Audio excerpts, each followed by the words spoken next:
এই ট্রেডিশনাল যে বাঙালিদের যে ব্যাপারগুলো থাকে সেগুলো আসলে দিন দিন উঠে যাচ্ছে। তো এই নবান্নটা, অগ্রহায়ণ মাসে আমরা যে নবান্নটা উদযাপন করে থাকি, এটার ধারাবাহিকতা যদি এভাবে চলতে থাকে তো আসলে আমরা আমাদের যে বাঙালিদের যে মেইন যে হচ্ছে বিষয়টা, আমরা এটাকে ধরে রাখতে পারবো।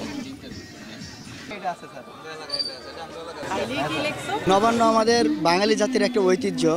প্রতি বছর এই নবান্নর জন্য আমরা রাজশাহী ভার্সিটির এগ্রিকালচার এক্সটেনশন বিভাগ আমরা এই নবান্নটা খুব আনন্দের সাথে উদযাপন করি। এটা আমাদের ঈদের দিনের মতো, আমরা এটা খুব ভালোভাবে উদযাপন করি। ইনশাল্লাহ আমরা এটা চলমান থাকবে, আমাদের বাঙালির ঐতিহ্যটা আমরা ধরে রাখার চেষ্টা করব।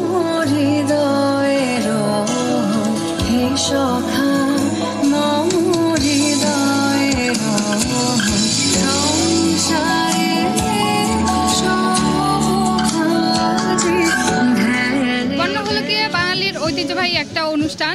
বাঙালির কৃষকরা যে আমন ধান ঘরে তোলে, এর নতুন ধানের চালে যে পিঠা তৈরি করে, ভাত রান্না করে আত্মীয় স্বজনদের ডেকে মানে একটা উৎসব মুখর পরিবেশ সৃষ্টি করে, এটা যেন আমরা ভুলে না যাই, আমাদের আধুনিকতার ছোঁয়া যেন এটা হারিয়ে না যায়, এইটা ধরে রাখার জন্যই আমরা আজকের এই নবান্ন উৎসব পালন করে থাকি।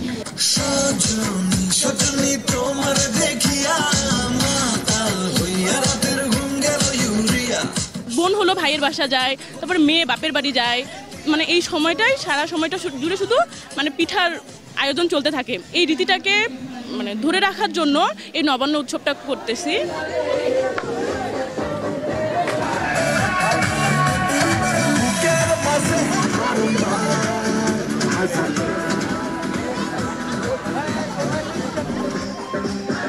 আস্তে কিন্তু আমাদের এই আধুনিকতার যুগে ওয়েস্টার্ন কালচারের কারণে আমাদের নবান্নটা গ্রাম বাংলা হারিয়ে গেছে, কিন্তু আমরা কৃষক পরিবারের ছেলে এবং আমরা কৃষি পড়ি, সেই ধারণা থেকেই এবং সবাইকে সচেতন করার জন্য এবং সবার মনে বাংলা সংস্কৃতিকে ধরিয়ে যাওয়ার জন্য আমরা প্রতি বছরের নেই এবারও নবান্ন উৎসব আয়োজন করেছি।